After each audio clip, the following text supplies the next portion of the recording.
सभी को ओम शांति। आज है 11 अप्रैल 2024। प्रातः मुरली बाप दादा मधुबन। अभी हम सुनेंगे सतगुरुवार की वाणी। मीठे बच्चे, यह बना बनाया नाटक है। इस नाटक से एक भी आत्मा छूट नहीं सकती। मोक्ष किसी को मिल नहीं सकता। प्रश्न, ऊंचे ते ऊंचा पतित पावन बाप भोलानाथ कैसे है? ऊंचे ते ऊंचा पतित पावन बाप भोलानाथ कैसे है? उत्तर में बाबा बोले, तुम बच्चे उन्हें चावल मुट्ठी दे महल ले लेते हो, इसलिए ही बाप को भोलानाथ कहा जाता है। तुम कहते हो शिव बाबा हमारा बेटा है। वह बेटा ऐसा है जो कभी कुछ लेता नहीं, सदा ही देता है। भक्ति में कहते हैं जो जैसा कर्म करता है वैसा फल पाता है, परंतु भक्ति में तो अल्पकाल का मिलता। ज्ञान में समझ से करते, इसलिए सदा काल का मिलता है। ओम शांति। रूहानी बच्चों से रूहानी बाप रूरिहान कर रहे हैं। वह ऐसे कहेंगे, रूहानी बाप बच्चों को राजयोग सिखला रहे हैं। तुम आए हो बेहद के बाप से राजयोग सीखने, इसलिए बुद्धि चली जानी चाहिए बाप की तरफ। यह है परमात्म ज्ञान आत्माओं के प्रति। भगवान वाच शालिग्रामों प्रति। आत्माओं को ही सुनना है, इसलिए आत्म अभिमानी बनना है। आगे तुम देह अभिमानी थे। इस पुरुषोत्तम संगम युग पर ही बाप आकर तुम बच्चों को आत्म अभिमानी बनाते हैं। आत्म अभिमानी और देह अभिमानी का फर्क तुम समझ गए हो। बाप ने ही समझाया है, आत्मा ही शरीर से पाठ बजाती है, पढ़ती आत्मा है, शरीर नहीं। परंतु देह अभिमान होने के कारण समझते हैं फलाना पढ़ाते हैं। तुम बच्चों को जो पढ़ाने वाला है वह है निराकार, उनका नाम है शिव। शिव बाबा को अपना शरीर नहीं होता और सब कहेंगे मेरा शरीर। यह किसने कहा? आत्मा ने कहा यह मेरा शरीर है। बाकी वह सब हैं जिस्मानी पढ़ाइयाँ, अनेक प्रकार की उसमें सब्जेक्ट होती हैं। बीए आदि कितने नाम हैं, इसमें एक ही नाम है। पढ़ाई भी एक ही पढ़ाते हैं, एक ही बाप आकर पढ़ाते हैं, तो बाप को ही याद करना पड़े। हमको बेहद का बाप पढ़ाते हैं, उनका नाम क्या है? उनका नाम है शिव। ऐसे नहीं कि नाम रूप से न्यारा है। मनुष्यों का नाम शरीर पर पड़ता है, कहेंगे फलाने का यह शरीर है। वैसे शिव बाबा का नाम नहीं है, मनुष्यों के नाम शरीर पर हैं। एक ही निराकारी बाप है जिसका नाम है शिव। जब पढ़ाने आते हैं तो भी नाम शिव ही है। यह शरीर तो उनका नहीं है।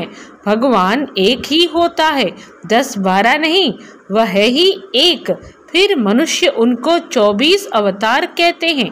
बाप कहते हैं मुझे बहुत भटकाया है, परमात्मा को ठीक कर भीतर सब में कह दिया है। ऐसे भक्ति मार्ग में खुद भटके हैं।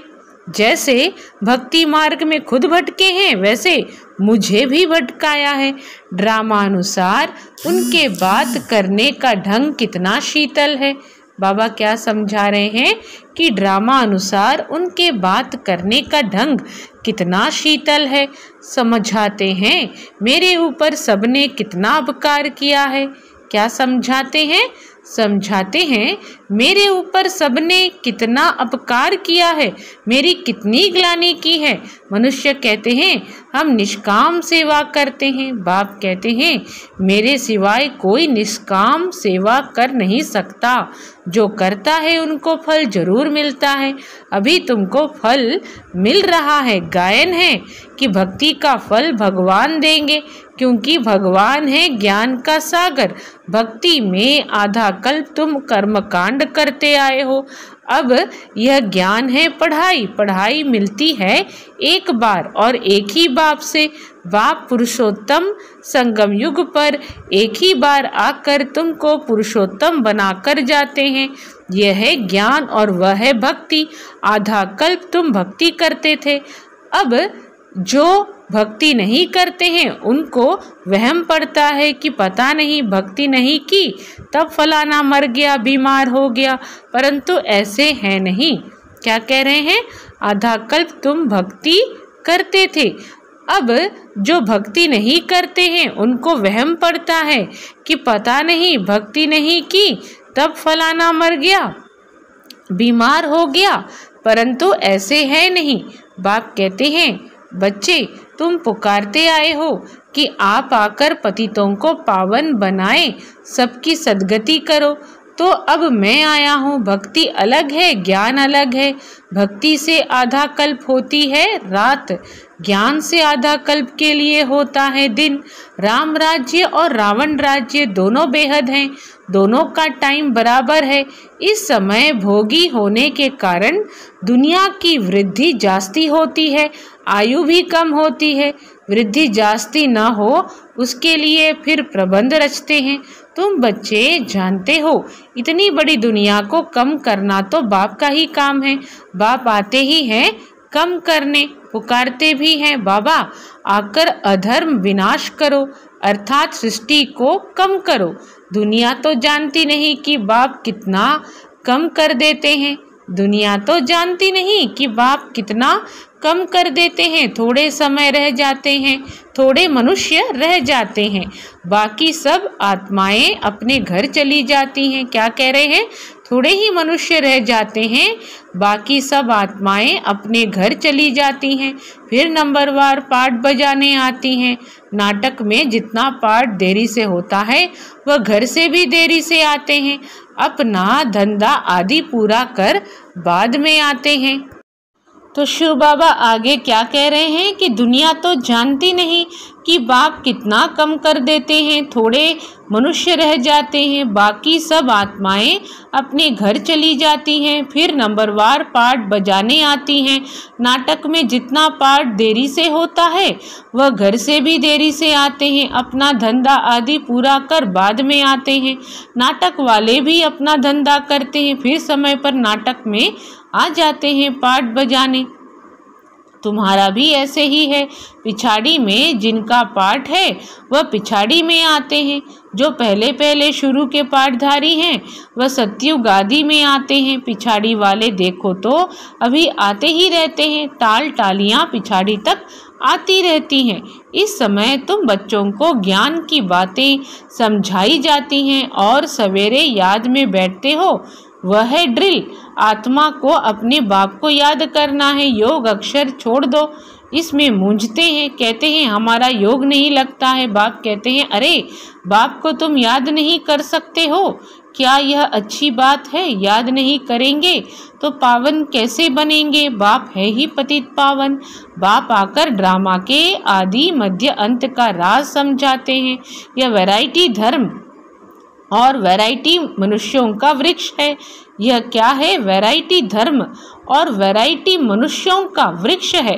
सारे सृष्टि के जो भी मनुष्य मात्र हैं सब पाठधारी हैं। कितने ढेर मनुष्य हैं, हिसाब निकालते हैं, एक वर्ष में इतने करोड़ पैदा हो जाएंगे, फिर इतनी जगह ही कहाँ है? तब बाप कहते हैं मैं आता हूँ लिमिटेड नंबर करने। जब सभी आत्माएं ऊपर से आ जाती हैं हमारा घर खाली हो जाता है, बाकी भी जो बचते हैं वह भी आ जाते हैं। झाड़ कभी सूखता नहीं, चलता आता है। पिछाड़ी में जब वहाँ कोई रहता नहीं फिर सभी जाएंगे। पिछाड़ी में जब वहाँ कोई रहता नहीं फिर सभी जाएंगे। नई दुनिया में कितने थोड़े थे, अब कितने ढेर हैं। शरीर तो सबका बदलता जाता है, वह भी जन्म वही लेंगे, वह भी जन्म वही लेंगे जो कल्प कल्प लेते हैं। यह वर्ल्ड ड्रामा कैसे चलता है? क्या समझा रहे हैं बाबा कि नई दुनिया में कितने थोड़े थे, अब कितने ढेर हैं। शरीर तो सबका बदलता जाता है, वह भी जन्म वही लेंगे जो कल्प कल्प लेते हैं। यह वर्ल्ड ड्रामा कैसे चलता है? सिवाय बाप के कोई समझा न सके। बच्चों में भी नंबरवार पुरुषार्थ अनुसार समझते हैं। बेहद का नाटक कितना बड़ा है, कितनी समझने की बातें हैं। बेहद का बाप तो ज्ञान का सागर है, बाकी तो सब लिमिटेड है। वेद शास्त्र आदि कुछ बनाते हैं, जास्ती तो कुछ बनेगा नहीं। तुम लिखते जाओ, शुरू से लेकर तो कितनी लंबी चौड़ी गीता बन जाए। क्या कह रहे हैं कि वेद शास्त्र आदि कुछ बनाते हैं, जास्ती तो कुछ बनेगा नहीं। तुम लिखते जाओ, शुरू से लेकर तो कितनी लंबी चौड़ी गीता बन जाए। सब छपता जाए तो मकान से भी बड़ी गीता बन जाए। इसलिए बढ़ाई दी है, सागर को स्याही बना दो। फिर यह भी कह देते कि चिड़ियाओं ने सागर को हप किया। तुम चिड़ियाएं हो, सारे ज्ञान सागर का हप कर रही हो। क्या कह रहे हैं बाबा कि तुम चिड़ियाएं हो, सारे ज्ञान सागर को हप कर रही हो, सारे ज्ञान सागर को हप कर रही हो। तुम अभी ब्राह्मण बने हो, तुमको अब ज्ञान मिला है, ज्ञान से तुम सब कुछ जान गए हो। कल तुम यहाँ पढ़ाई पढ़ते हो, उसमें कुछ कम जास्ती नहीं होना है। जितना जो पुरुषार्थ करते हैं उनकी उतनी प्रारब्ध बनती है। हर एक समझ सकते हैं हम कितना पुरुषार्थ कर कितना पद पाने के लायक बन रहे हैं। स्कूल में भी नंबरवार इम्तिहान पास करते हैं। सूर्यवंशी चंद्रवंशी दोनों बनते हैं। जो नापास होते हैं वह चंद्रवंशी बनते हैं। कोई जानते नहीं कि राम को बाण क्यों दिया है। मारामारी की हिस्ट्री बना दी है। इस समय है ही मारामारी। तुम जानते हो जो जैसा कर्म करते हैं उनको ऐसा फल मिलता है। जैसे कोई हॉस्पिटल बनाते हैं तो दूसरे जन्म में उनकी आयु बड़ी और तंदुरुस्त होंगे। कोई धर्मशाला स्कूल बनाते हैं तो उनको आधा कल्प का सुख मिलता है।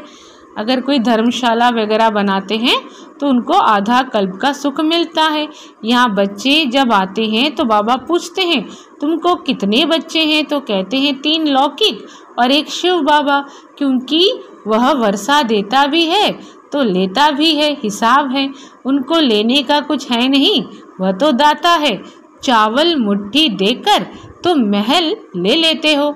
हम क्या करते हैं, चावल मुट्ठी देकर तुम महल ले लेते हो। इसलिए भोलानाथ है, पतित पावन ज्ञान सागर है। अब बाप कहते हैं ये भक्ति के जो शास्त्र हैं उनका सार समझाता हूँ। भक्ति का फल होता है आधा कल्प का।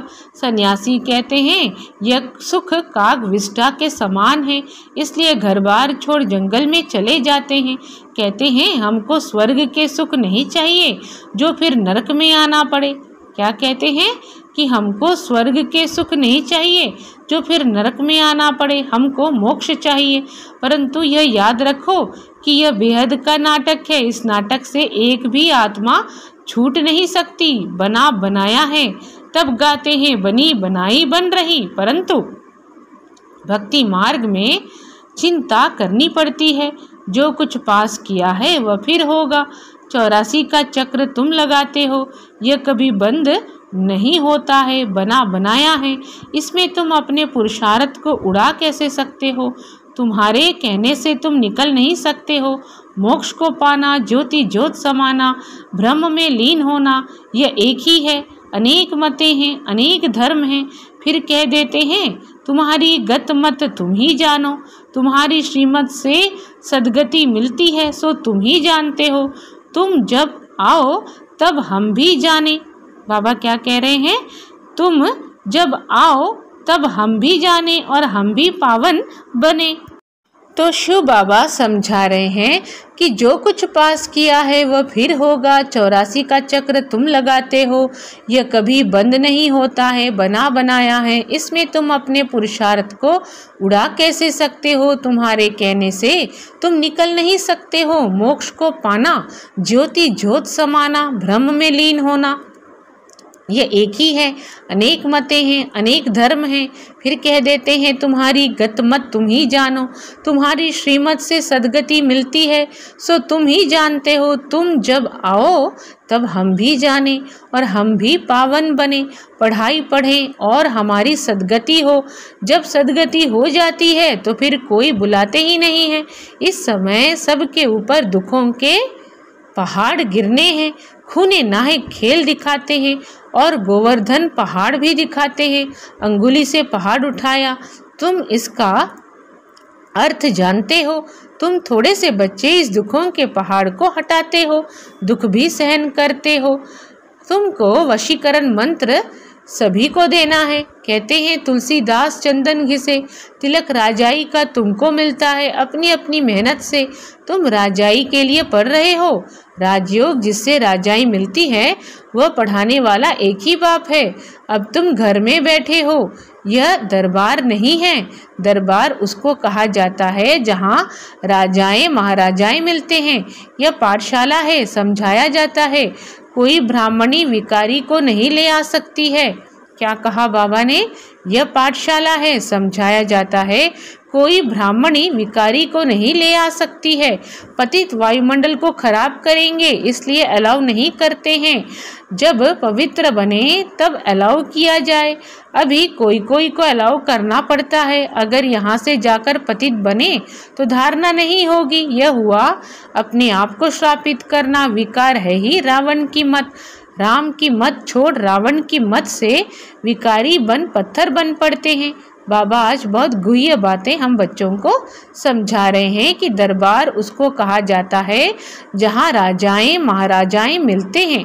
यह पाठशाला है, समझाया जाता है। कोई ब्राह्मणी विकारी को नहीं ले आ सकती है। पतित वायुमंडल को खराब करेंगे, इसलिए अलाउ नहीं करते हैं। जब पवित्र बने तब अलाउ किया जाए। अभी कोई कोई को अलाउ करना पड़ता है। अगर यहाँ से जाकर पतित बने तो धारणा नहीं होगी। यह हुआ अपने आप को श्रापित करना। विकार है ही रावण की मत। राम की मत छोड़ रावण की मत से विकारी बन पत्थर बन पड़ते हैं। ऐसी गरुड़ पुराण में बहुत रोचक बातें लिख दी हैं। बाप कहते हैं मनुष्य मनुष्य ही बनता है, जानवर आदि नहीं बनता। पढ़ाई में कोई अंधश्रद्धा की बात नहीं होती। तुम्हारी यह पढ़ाई है, स्टूडेंट पढ़कर पास होकर कमाते हैं। अच्छा, मीठे मीठे सिखी लदे बच्चों प्रति माता पिता बाप दादा का याद प्यार और गुड मॉर्निंग। रूहानी बाप की रूहानी बच्चों को नमस्ते। हम रूहानी बच्चों की रूहानी माता पिता बाप दादा को याद प्यार गुड मॉर्निंग और नमस्ते। धारणा के लिए मुख्य सार, वशीकरण मंत्र सबको देना है। पढ़ाई की मेहनत से राजाई का तिलक लेना है। इन दुखों के पहाड़ को हटाने में अपनी अंगुली देनी है। संगम युग पर पुरुषोत्तम बनने का पुरुषार्थ करना है। बाप को याद करने की ड्रिल करनी है। बाकी योग योग कह मूंझना नहीं है। वरदान, सेवा में विघ्नों को उन्नति की सीढ़ी समझ आगे बढ़ने वाले निर्विघ्न सच्चे सेवाधारी भव। सेवा में विघ्नों को उन्नति की सीढ़ी समझ आगे बढ़ने वाले निर्विघ्न सच्चे सेवाधारी भव। विस्तार में बाबा क्या कह रहे हैं? सेवा ब्राह्मण जीवन को सदा निर्विघ्न बनाने का साधन भी है। और फिर सेवा में ही विघ्नों का पेपर भी ज्यादा आता है। निर्विघ्न सेवाधारी को सच्चा सेवाधारी कहा जाता है। विघ्न माना यह भी ड्रामा में नूंद है, आने ही है और आते ही रहेंगे, क्योंकि यह विघ्न व पेपर अनुभवी बनाते हैं। इसको विघ्न न समझ, अनुभव की उन्नति हो रही है इस भाव से देखो तो उन्नति की सीढ़ी अनुभव होगी। अनुभव की सीढ़ी जो है वो क्या करती है? वो विघ्न पार कराती है। तो इसको विघ्न न समझ, अनुभव की उन्नति हो रही है इस भाव से देखो तो उन्नति की सीढ़ी अनुभव होगी और आगे बढ़ते रहेंगे। स्लोगन है, विघ्न रूप नहीं विघ्न विनाशक बनो। क्या बनना है? विघ्न रूप नहीं विघ्न विनाशक बनो। अच्छा, सभी को ओम शांति।